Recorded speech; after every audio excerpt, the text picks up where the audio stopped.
In 1997, a British publicist got a sitting member of the House of Lords to publicly condemn a video game on the floor of Parliament. That wasn't an accident. It was an organic outrage. Rockstar's predecessor paid for it, planned it, and scripted exactly who would say what. And I don't think GTA ever stopped doing this. I think the reason GTA 6 can charge you $80 and lock content behind a $100 tier and still sell out in an hour is because this company figured out 30 years ago that manufactured outrage is worth more than good press ever could be. Let's prove it. Here's what actually happened, and it's not a fan theory, it's the creators' own words. GTA co-creators David Jones and Mike Daly told the Sunday Times directly that BMG Interactive hired a publicist named Max Clifford specifically to manufacture controversy before the first Grand Theft Auto launch, not to manage press, to manufacture outrage. Clifford's own pitch to them, according to Jones, he told us how he would play it, who he would target, what those people targeted would say. Every word he said came true. That's not spin. That's a publicist handing developers a script for a controversy that hadn't happened yet, and then making it happen exactly as predicted. Clifford fed stories to tabloids and directly to conservative politicians. It worked so well that Lord Campbell of Croy stood up and condemned the game in the House of Lords, a real lord, in a real chamber of the British government, reacting to a story a publicist planned on purpose. That single moment generated more free press than any marketing budget could have bought. By the time GTA hit shelves, it was the forbidden game every teenager needed to own. And here's the part that should bother you more than the stunt itself. This wasn't a one-time gimmick they grew out of. Jones himself admitted the controversy kept pushing us down the darker direction creatively. The manufactured outrage didn't just sell the first game, it became the actual creative identity of the franchise going forward. Now, here's what Rockstar and Take-Two would say if you put this to them directly. They'd say every studio uses PR, that satire and controversial content are protected creative choices, not manipulation, and that blaming a publicity strategy from 1997 for pricing decisions in 2026 is a stretch nobody would take seriously in a courtroom. And honestly, some of that holds up. Using a publicist isn't illegal, and violent content being provocative on purpose is a legitimate creative choice going back to Scorsese and beyond.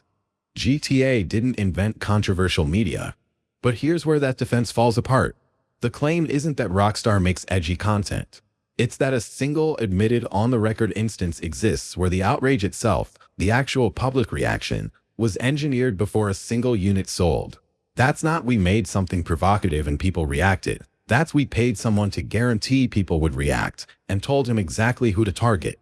Those are different things, and only one of them is a business strategy dressed up as creative integrity. So here's the question worth sitting with. Was GTA's concept ever actually strong enough to succeed on its own? Because we have a real answer to that. From the same year, 1997 also gave us Postal, genuinely comparable, arguably more grotesque violence for its time. And Postal's controversy wasn't manufactured, it was real. Sitting US Senator Joe Lieberman personally denounced it. It got banned in over 10 countries. That's not a publicist's fantasy scenario. That's actual organic political backlash, bigger in some ways than what GTA got. And Postal stayed a cult footnote, never became a blockbuster, never became a franchise worth billions. The developer's own CEO later admitted he never even planned for the controversy. It just happened to him. Real outrage, aimed at the wrong targets, in the wrong order, without a plan behind it. That's the difference. It was never violence that built GTA. It was violence targeted at exactly the right respectable institutions, in exactly the right order, by someone being paid to make sure it happened. Take away Max Clifford and I don't think you get the GTA we know. You maybe get another Postal. Remembered, not iconic.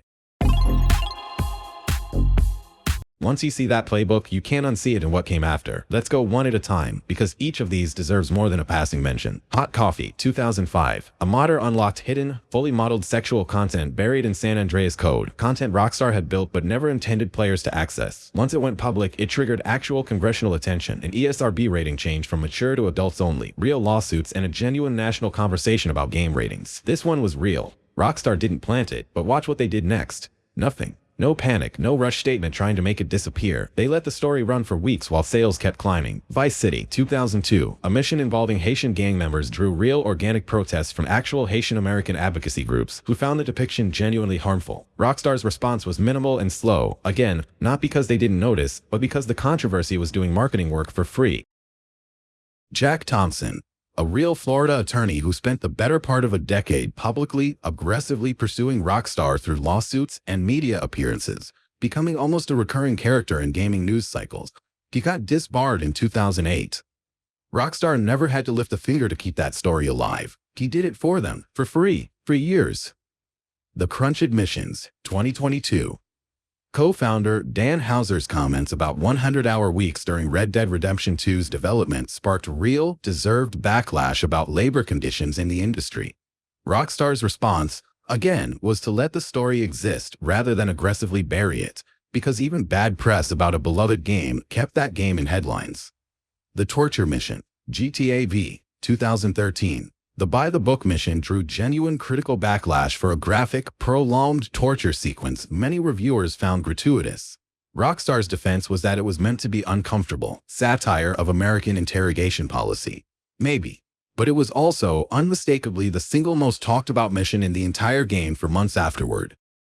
Notice what's missing from every single one of those 5 stories. An apology that actually changed anything. Not one of them ends with Rockstar quietly fixing the problem and moving on. They end with the story running as long as it possibly can.